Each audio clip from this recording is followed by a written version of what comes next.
When the blasting started, it went on a couple of months. My sister-in-law's ceiling come crashing down. Nobody from Amazon has bothered to say one word. It was 3 blasts a day, 7 days a week for months. This is unbelievable. What happens when you take Alexandria Ocasio-Cortez to the heart of the data center revolt? And they're just trying to say that no one should cover this? Yeah, and I'm sorry, but I'm on a Social Security check. I can't afford to do that. You didn't blow up your ceiling. No, I didn't. We wanted to know how voters who feel politically homeless, And raise your hand if your electricity bill has gone up and your water bill has gone up. from the black suburbs of Atlanta Are the local politicians supportive or what? to conservative rural communities, This is not a party issue, this is a people issue. That's right. So it doesn't matter what party you are, it's wrong.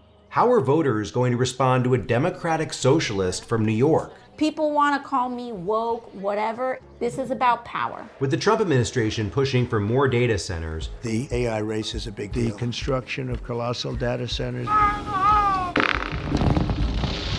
We have to get this stuff built. where does that leave regular people like Beverly Morris? Well, I feel trapped because I have no way out.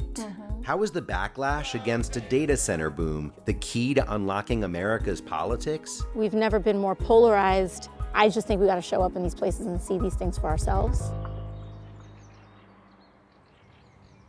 Well, do you want to show us, there's been some damage to your house? Of course, yeah, sure, come on. Yeah.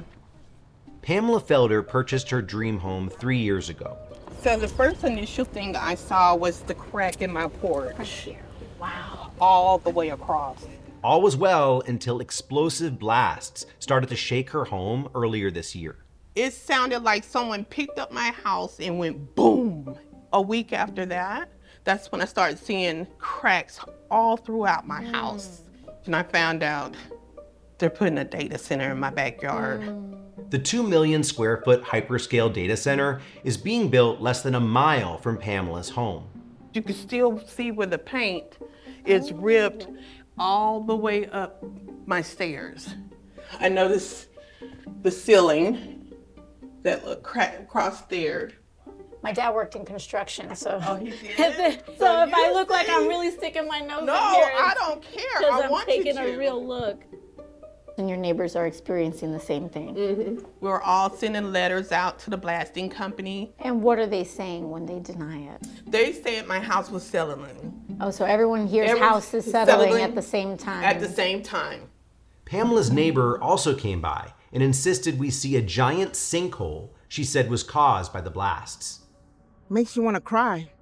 No one's listening. Why a data center? Why now? Why here? Unprecedented amounts of money are behind the race to build. Meta is investing $600 billion in data center infrastructure through 2028. OpenAI has pledged over $400 billion. Even the real estate company responsible for this site just closed a $3.25 billion funding round.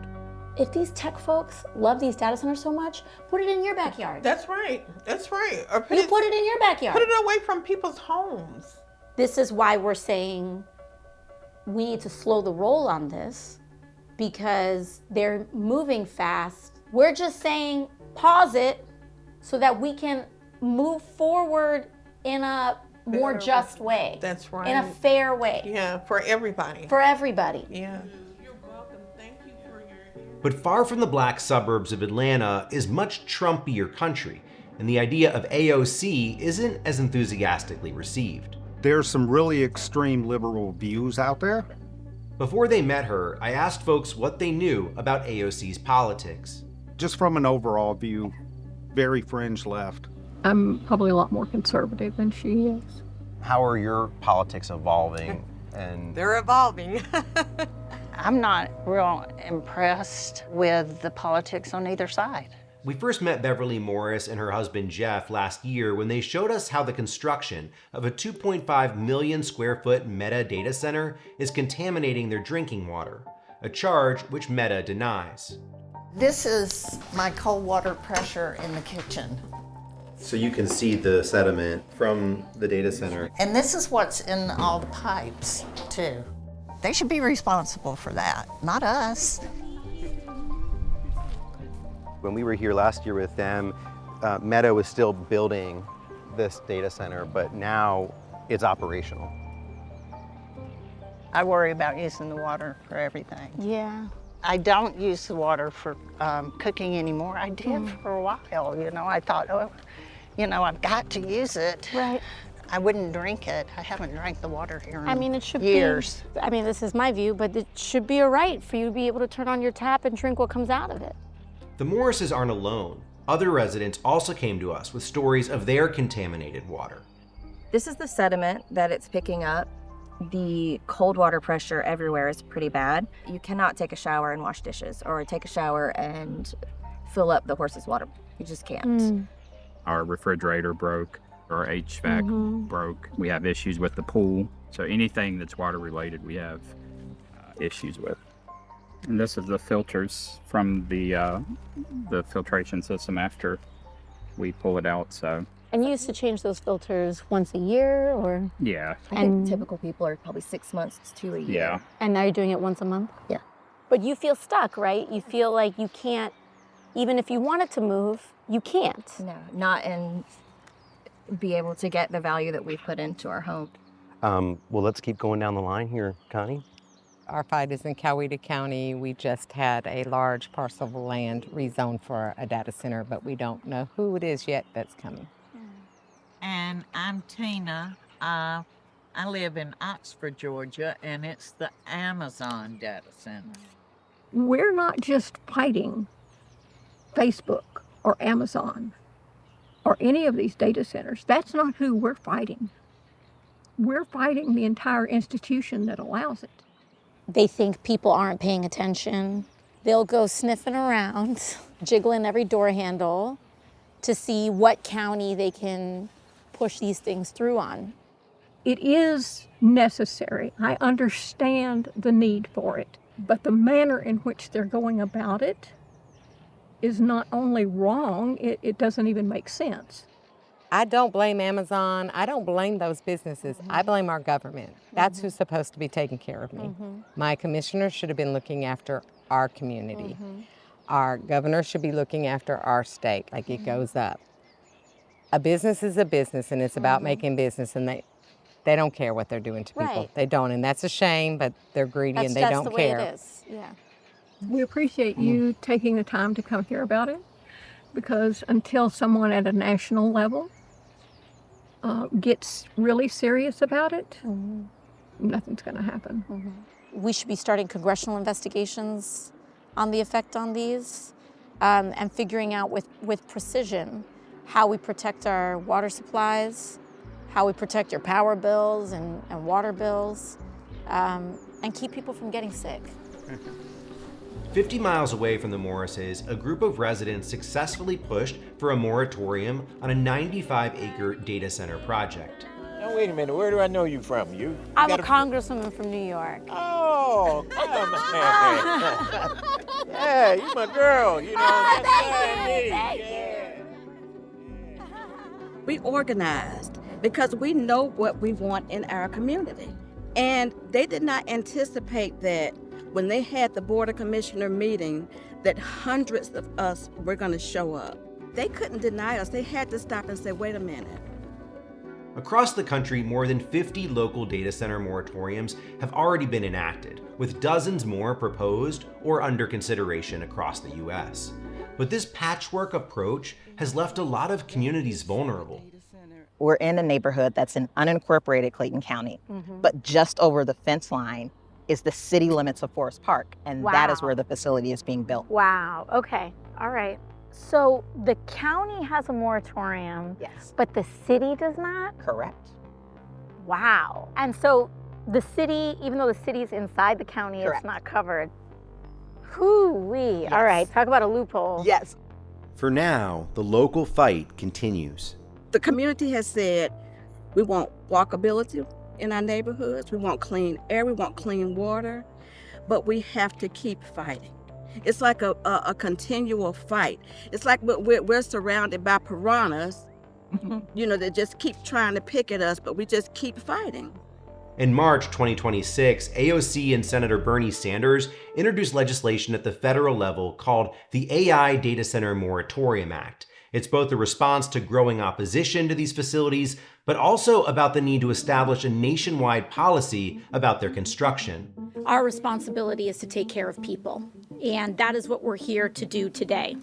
What you're proposing is a national moratorium. Yes, and it's, you know, it's not the same thing as an outright ban, but it's saying we need to meet some basic protections for people.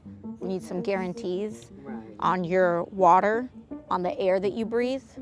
We need to make sure that the jobs that stand to be wiped out, that there's a plan for that, and we're not just leaving people, you know, out to dry. And we need to just have some really basic common sense protections for people. The bill would require a building moratorium until the federal government passes laws mitigating job losses, preventing utility rate hikes, and establishing environmental protections, among other things. The question is whether this is enough to persuade conservative voters to support someone far across the political aisle. Do you think that people here could get behind someone like AOC and her ideas for AI and data centers? I think they would get behind anyone who was going to fight for their rights to clean water and to live their life without dealing with this. Now the tide on this is starting to turn. The politics on this, because everyday people are starting to catch on to what's going on. She may be on the left, but on the data center issue, seems more centered and genuinely concerned about people. And that's refreshing to hear. How do you wrap your head around addressing this at the national level? We need to put people first, and we need those protections to be ironclad and guaranteed before we can have a conversation about what does and doesn't get constructed. Do you think that this is an issue that could maybe pull our country together? I don't know if it's going to pull our government all together. It's pulling the people together. If there's a chance that anything can be done, I feel like she is going to be the one to do it. Days later, AOC showed Beverly's water samples to an EPA water official testifying before her committee. I have a jar right here. The only difference between the clean water and this was that data center. I have another one as well. This is what the drinking water now looks like next to that data center. And I think both of us can agree that neither one of these things are drinkable. So as soon as I get back to the office, I will be looking into exactly what you've just talked about, because anywhere, whatever type of construction it is a priority to ensure that water quality standards established by EPA are being met. There are a lot of people with a lot of money who don't want to see this thing slow down. They're like, the train's moving fast, we can't afford to stop. Doesn't matter, we'll figure it out later. I've been in a lot of political fights that have seemed insurmountable before that we've won. 1, 2, 3. No data center. I just don't believe in impossible. I just think that, you know, if you think something's impossible, it's just that's an imagination problem.